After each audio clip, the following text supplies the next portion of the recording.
Hello, guys. Welcome, everybody, to Purple A's podcast. I'm your host, Bleeds Purple and Gold, Isaac here. So, the draft is about to commence Thursday night, next Thursday night. It's supposed to start in 6 days. Can't wait.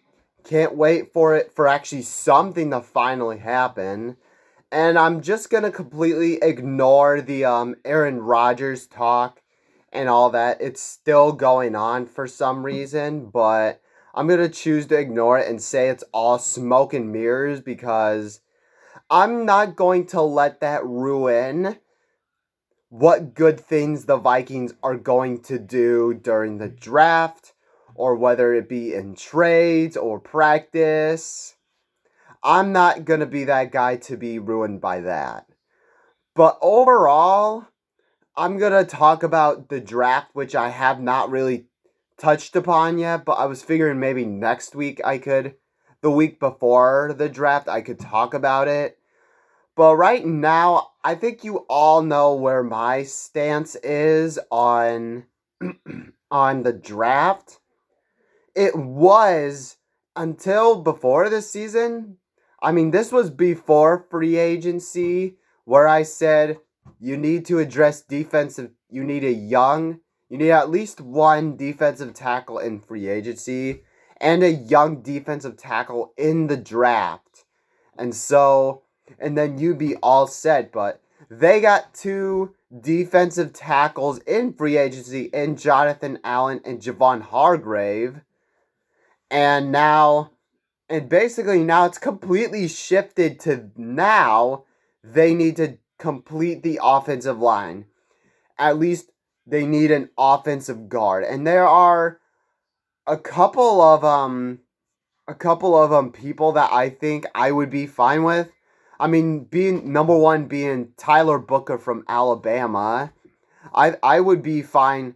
I'd be good with him. He's probably he being my number one guard, my number one, like, I guess, on my wish list, I would per se. So I would be completely fine with drafting Tyler Booker. Um he'd be a solid guard, and then the very next, and even if the Vikings don't get Tyler Booker from Alabama, I would be great with Gray Zabel from North Dakota State.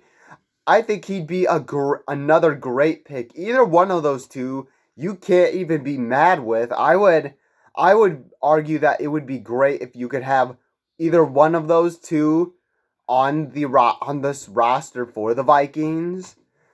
But yeah, I mean, if you wanted to go with two, like in the first two rounds, but you're not gonna get both Booker or Gray Zabel between the first and the third round. So I would say get one for right now.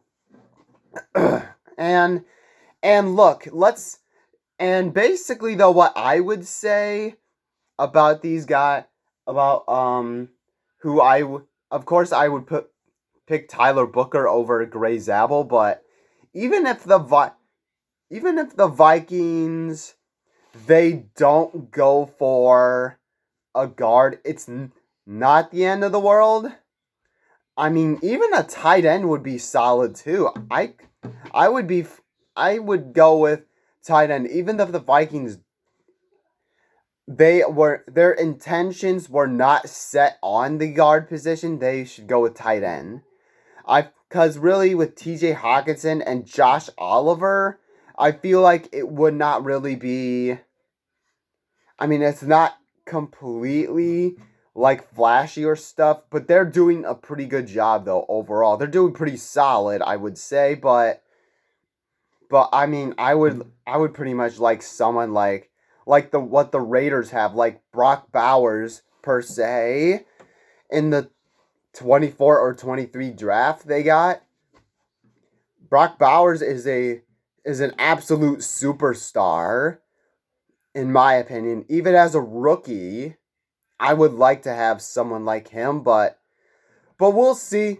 But basically that's just secondary to me. But look, I get that Blake Brandel, though they do. I mean, if they want to give him another chance, but let's say though Blake Brandel is not good, you need another guard to replace Blake Brandel.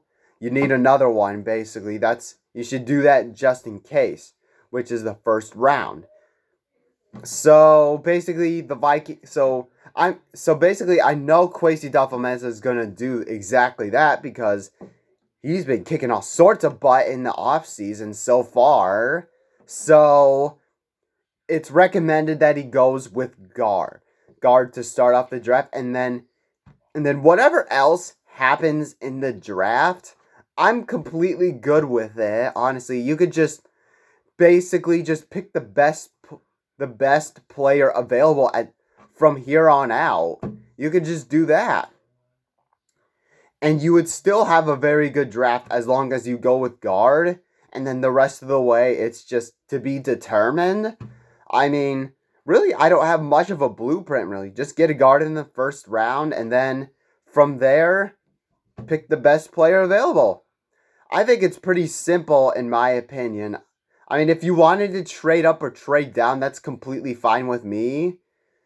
So, I mean, you could do whatever you want here. So, we'll see what Kwesi Adofo-Mensah has cooking, because I can't wait to see. You have to do everything under your power to screw this up.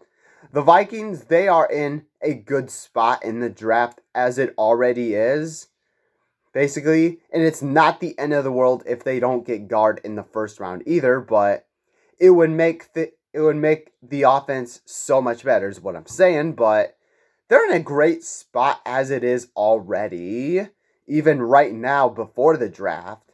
So yeah, I am excited to see what the Vikings will do to build their team into a much better force. So thank you guys so much for watching. Make sure you guys hit that like button. We'll be doing a video next Friday. Reacting to who the Vikings draft and what happens in the draft. And on Friday, because Thursday night is the day. So thank you guys so much for watching. Hit that like button. Hit that subscribe button. Skol Vikings.